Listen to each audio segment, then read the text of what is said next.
Mrs. Frisby and the Rats of Nim, Chapter 20, The Main Hall. There came a knock on Nicodemus's office door. It opened, and Justin and Mr. Ages entered. "Back so soon?" said Nicodemus. "Soon?" said Justin. "It's past noon. It's lunchtime."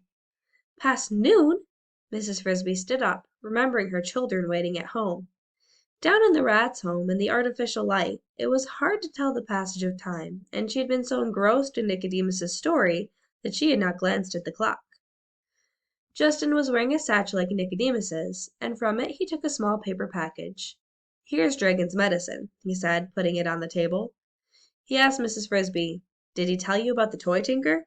Nicodemus said, "No, I was just coming to that."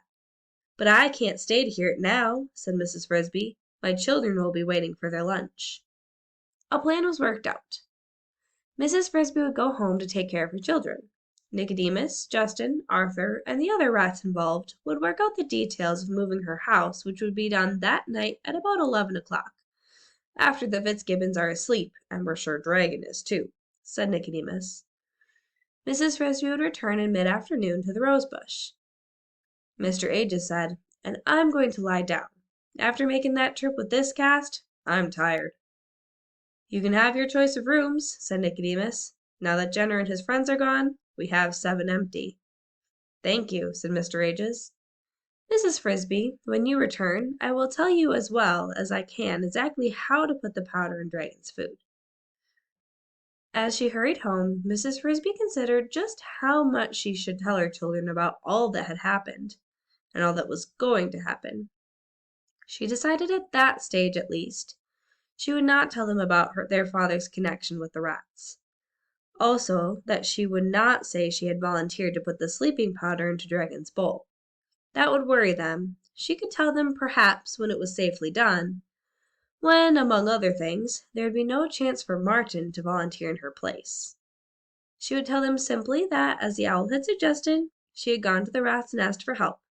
She had found them friendly and intelligent, and a group of them were coming that night to move the house to a place where it would be safe from the plow.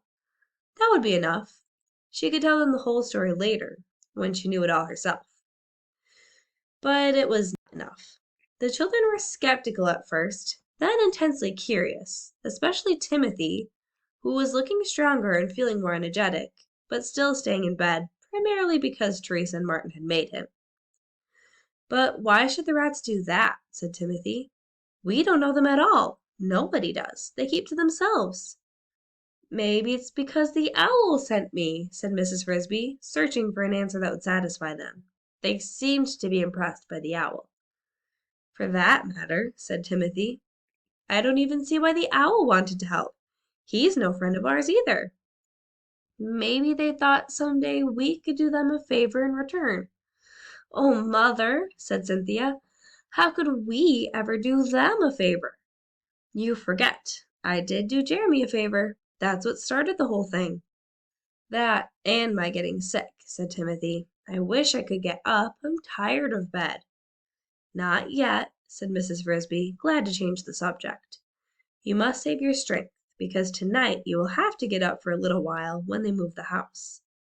We must be sure you're well wrapped up, and hope that the night is warm." "It will be," said Martin. "It's turned quite hot outside."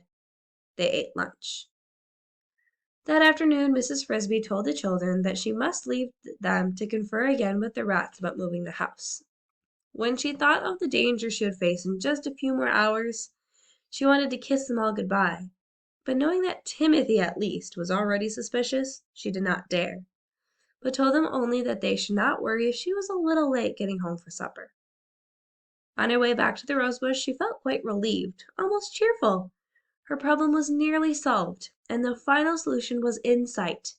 If all went well, Timothy would be saved. If all went well. Then the thought of what she had to do came back to her, like the clanging of an alarm bell. What worried her most was not so much putting the powder into Dragon's bowl, but the fear that at the last minute she might lose her nerve and bungle it somehow. That would wreck plans. She looked toward the Fitzgibbons farmhouse, and there on the back porch, lying in the sun, was Dragon. He was watching a pair of sparrows playing in the grass halfway to the chicken yard. The tip of his tail hardly twitched as he debated whether or not they were near enough to spring for. He looked very big and very dangerous. At least he was not looking in her direction, and Mrs. Frisby hurried on to the rosebush directly to the hidden entrance and slipped inside. When she reached the arched portal, Brutus was standing guard as before, but this time he greeted her politely. "I've been expecting you," he said. "I go in?" "If you wait just a minute, I'll get Justin." He went inside the arch and pressed a small button on the wall. Mrs. Frisby had not noticed it before. "A doorbell," she said. "It rings a buzzer down below. If I pushed it 3 times, you'd see some action." "Action?" "That's the alarm signal. A dozen rats would come out of this door ready to fight. All the rest, with the women and children, would be hurrying out the back door." "I didn't know there was a back door." "It comes out in the woods, in a blackberry bramble. It's got a longer tunnel than this one." When Justin appeared, they went down the same hallway as before, but this time, when they reached the chamber where the lift and the station stairway led down, Justin paused. "Nicodemus thought you might like to see our main hall. Just a quick look. He said you asked about the plan." "I did," said Mrs. Frisby, "but he didn't tell me about it." "It's more than just a plan now, but we're used to calling it that. If you see the main hall, you'll get an idea of what we're doing." So instead of going down as they had before, Justin led the way across the chamber, whereas Mrs. Frisby had noticed, the tunnel continued. They walked along for what seemed like several more minutes. "Somewhere right along here," Justin remarked, "we're entering the woods. You'll notice the tunnel runs a bit crooked. We had to bend it to go around taproots, some as thick as fence posts." They went on until they came to a fork in the tunnel. "Right fork leads out to the blackberry bramble," said Justin. "Left fork leads to the main hall." They took the left fork. "Now, brace yourself for a surprise."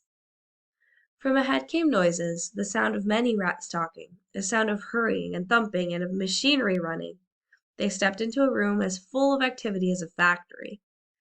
It was the biggest room Mrs. Frisby had ever seen, half the size of a house, with a ceiling and a floor of hard gray rock. It was brightly lit with electric bulbs, here the large-sized ones, strung unshaded, and beneath them were rats at work everywhere. Rats running electric motors that ran belts, that ran small circular saws, lathes, drills, grindstones, and other tools Mrs. Frisby could not name. Rats hammering, welding, cutting.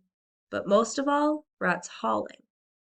There was a steady procession to and from the far end of the chamber, and each of these rats wore a harness to which was fastened a pair of large, sturdy sacks, one on each side, like a miniature pack horse. As the rats trooped in, their sacks were empty. They disappeared into part of a room that was hidden by a high wall of wood. When they came out, the sacks were full and heavy. As she watched, a troop of 10, their sacks bulging, went past her out of the tunnel. They greeted Justin and nodded at her, but they did not pause.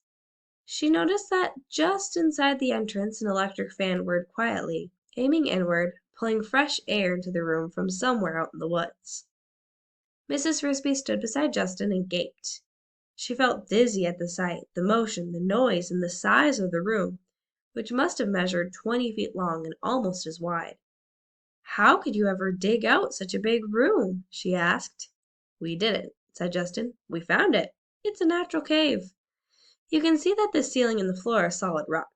That's the reason, or the main one, we chose this spot to live. Others had lived here before us, probably for centuries before there was a farmhouse. Bears, then wolves, then foxes, then groundhogs. We had quite a cleaning job to do, I can tell you. When we found it, there was a large hole, only a few feet long, leading straight in. But it was so full of sticks and leaves you could hardly see it. We closed that entrance entirely and dug another, longer and narrower, our back door. Then we dug our living quarters under the rose bush and the entrance you came in. But the cave is still our chief workshop. Let's go in." As they entered, some of the rats looked up. Some waved and smiled, but all quickly turned back to the work they were doing, as if they were in a hurry. "They're all on a schedule," Justin explained, talking close to Mrs. Frisby's ear to be heard above the noise, "so they can't stop working." One group, especially busy, was gathered around an odd-shaped object of wood and metal about a foot long. It was curved and had a point in one end. It looked, Mrs. Frisby thought, rather like the side of a small boat. Could the rats be making a boat? Then she saw that they were fastening a strong metal ring to the top of it. Justin led her to it. "That," he said, "is our most important invention, the key to the whole plan. We made a pilot model last autumn. We tried it out, and it worked. So now we're making 3 more." "But what is it?" "It's a plow. Nicodemus designed it himself after reading every book he could find about farm tools. It's light and sharp, especially made to be pulled by rats. It takes 8 of us to pull it, more if the turf is tough. But with it we can turn over, in a day of hard work, a patch of earth about 10 by 15 feet. "But why? What do you need it for?" "Come over here and I'll show you." He led the way to the back of the cave where the high wall stood. He opened a door and beckoned her through. She stood in a large wooden bin, starting at her feet and rising in a slope to the wall of the cave where was a small mountain of grain. "Oats," said Justin. He led her on, opening another door on another mountain. "Wheat," he said, and others. "Barley, corn, soybeans. We've been building these stockpiles for a long time," he said, "all from Mr. Fitzgibbon's barn. We now have a 2-year supply for 108 rats, plus enough to plant for 2 crops, in case the first one fails. In there," he gestured toward the last bin in the row, "we have boxes of seeds. Seeds for tomatoes, beets, carrots, melons, and a whole lot more." All the time they stood there, the steady procession of rats continued. They entered the bins, took off their harness sacks, filled the sacks with grain, put them on again, and left through the tunnel, out of the back door. They looked, Mrs. Frisby thought, like very large ants toiling endlessly on an anthill. Justin must have got the same impression, for he said, "If the ants can do it, Nicodemus says, if the bees can do it, so can we." "Do what?" "Why, live without stealing, of course. That's the whole idea. That's the plan."